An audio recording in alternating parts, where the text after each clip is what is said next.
I published 3 books before I had an editor.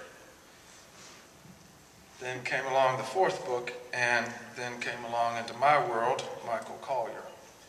The first person I ever worked with who said, this poem does not belong in the manuscript. This one could use some work. It was a revelation to me. And since I've only had the experience of 1 book, I look forward to more. And I thought I'd read a few poems that, based on my very pleasant interactions with Michael, that I thought he would like. This is called The Chickasaw Plum Tree.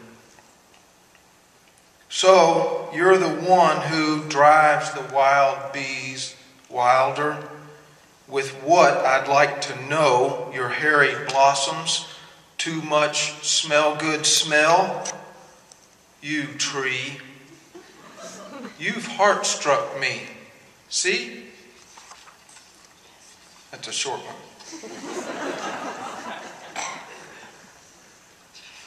This is called Culture. Some of us in cahoots with the birds are smiling, silly smiles, because the sun in the barn lot is warmer today, and that means nothing in particular, but it is a change.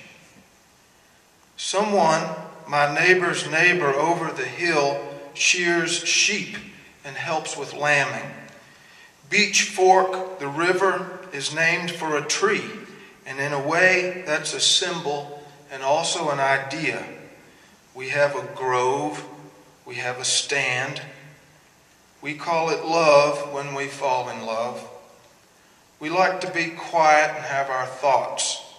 We remember the old piano teacher, her spinet, an instrument that came to town on a railroad car and went by mule and wagon a ways to the old brick house.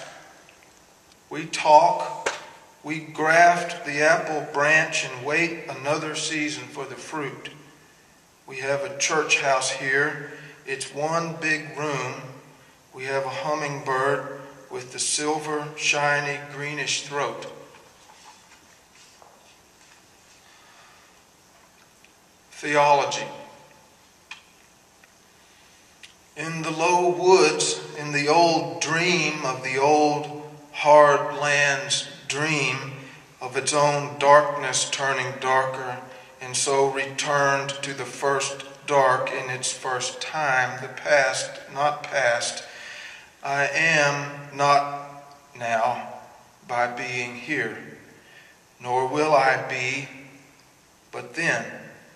I am for a moment dust of the first God in the woods in the first dream, and the dark of that dream which I remember and reach by remembering and being here. And once and many times again I fell out of the dream, because I wanted to love my love, and even lost from the dream I found her.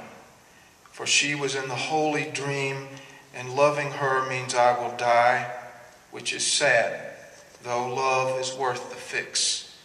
So when I pray, I say to the God, old man, I understand the dream.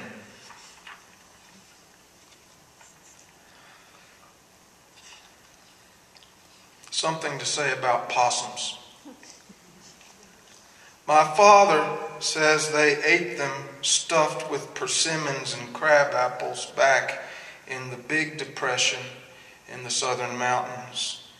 And growing up, I knew people, black people, who ate them too, or said they did, usually expecting a rise from me. They're greasy, but you'll jump up and slap your mama if you ever eat one right. And once, in grief, I killed one with a rock along the banks of Clark's Run one day when I was running away as a boy. I must have been 14 and scared, and then with a shudder, ashamed. Clark's Run is a little branch named for George Rogers Clark of Revolutionary fame, cut from Jeffersonian cloth and marked with the same old flaw. I've taken so many backward steps. I have believed history can be explained, only to learn, like sin, it can't. How I've needed more and more forgiveness. I've needed grace and followed it into a dream of green and yellow light coming from away on high, maybe a mountain.